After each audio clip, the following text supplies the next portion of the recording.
My name is Lilian Shira. I'm the NIMPA admin and I'm very passionate about mental health. I love guiding young adults to navigate the life transitions that seem to be challenging but at the same time very transformative. Well, my current living situation, I would say it's simple and something that I have created an environment where I'm able to work towards my goals and to navigate my personal workspace, my relationship with my friends, my family. It is a place where I can say I'm really proud of myself, and yeah, I love it there. Well, about my interest and hobbies, I can say I love to cook. I'm a good chef. Not perfect, but I know I can cook good meals. And I also enjoy reading some personal development books. I also love to interact with people. Anytime I get an opportunity to be around somewhere that I will have an opportunity to interact, those are the things that I enjoy the most.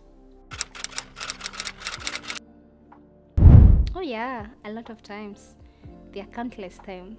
But the recent one was a partnership with IOM, that is International Organization for Migrants, where we were talking about the mental health, especially to the youths that are going on the we call them the UAE, the Arab countries, and the kind of the mental issues that they face that are a threat to their well-being, because some of them face a lot of mistreatment, and I think I really enjoyed interacting and having some conversations about mental health. I would say that right now I'm very much self-aware of myself, and at the same time I also seek help when I need it, and I would say I've also created a safe space for me and those around me, and I've also learned how to set boundaries. Before, I would find myself sacrificing some of the things I believe in exchange or trying to save someone. But nowadays, I know I can be empathetic, I can be kind, I can be understanding, but all comes with boundaries. Oh yeah, I was just recently found myself, because I'm working towards my brand, and I'm also navigating and juggling a lot about my work. So I found myself mentally exhausted, and to a point where I felt like I was losing it all. I had too much to comprehend. But I have learned the need to delegate, and it's okay to take breaks when I find myself that I have too much, and always revisit it when I feel I'm less, I'm at ease. All the time, I would say that the fact that I'm very passionate about it, I have created an environment where we can have those conversations, even if sometimes they may trigger some unhealed traumas, or maybe the situation that I'm dealing with. I tend to create a safe space where people will not feel judged, where people will just express themselves, and I can say I love it. Well, I did, not once, not twice. I have, because you find sometimes you feel overwhelmed in a way that, like for me, with my set of work as with helping people, there are times you will consume so much from others, and you'll need someone to listen to you. I'm glad that I have some mentors and people I can call like they are my superiors. So anytime I feel I'm overwhelmed with anything that is work related or personal related that may bring a certain conflict with my mental health, I always seek help. And as much as an expert, not all the time you'll know they know how to navigate. So I would tell people to normalize seeking help when you need it.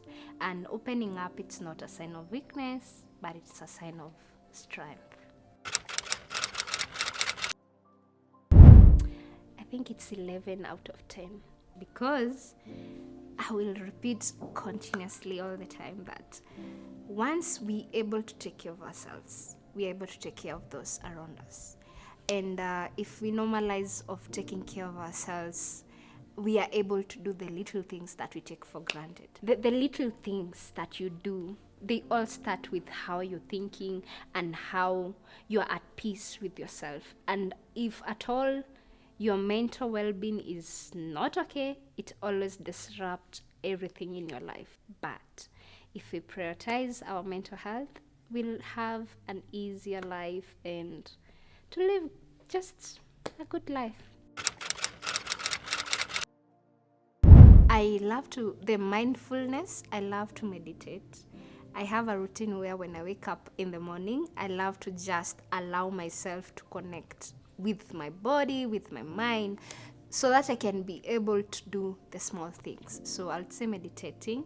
Again, I have some close friends, like my best friend that I trust. I can be very open around her. I can tell her anything and I'll feel good about it. The same thing I would encourage someone out there. I also love taking a nature walk. Whenever I feel like something is too much, I'll take a 10 minutes, 15 minutes, just connect with the nature. And I love journaling. If I need to write my thoughts, if I need to articulate my ideas, you'll just find me. I write a lot. I would say that I wish everyone can embrace the act of having self-awareness, taking care of themselves, because that helps us to nurture the relationships and to build a very good connection with those around us. And also by using, for those who have access to very nice platforms on social media, we find a way, just like the way we do dances and comedy and all other things. We just normalize to do the same to create awareness for mental health. I wish the world can embrace mental health, and especially Africa and Kenya to be precise, where we normalize having more of these open conversations. And for other expertise that are more into mental health, if you can have like free shows or some workshops where you like mentoring young people.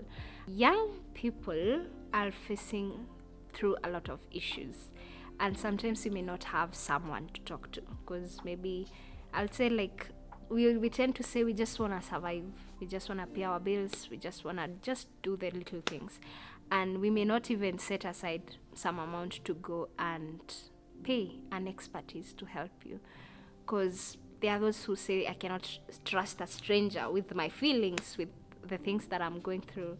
But if we can bring those people that are close to us and we just share about the things that we are facing, I think that can be something that can really nurture a healthy community. And for any young person there who is struggling or having some personal internal conflict, I would say that it's normal. And whenever you feel you need someone to guide you, it's always good to reach out. And lastly, I would say, if you are able to take care of you, you're able to take care of those around you. Mental health starts with you, and if only everybody can just take some time to do some personal development, to understand things about them and to dig deep about the things that trigger some of the things and reactions and feelings that they face every day, I think would really have a very healthy community. So yeah, that's all from me. Thank you.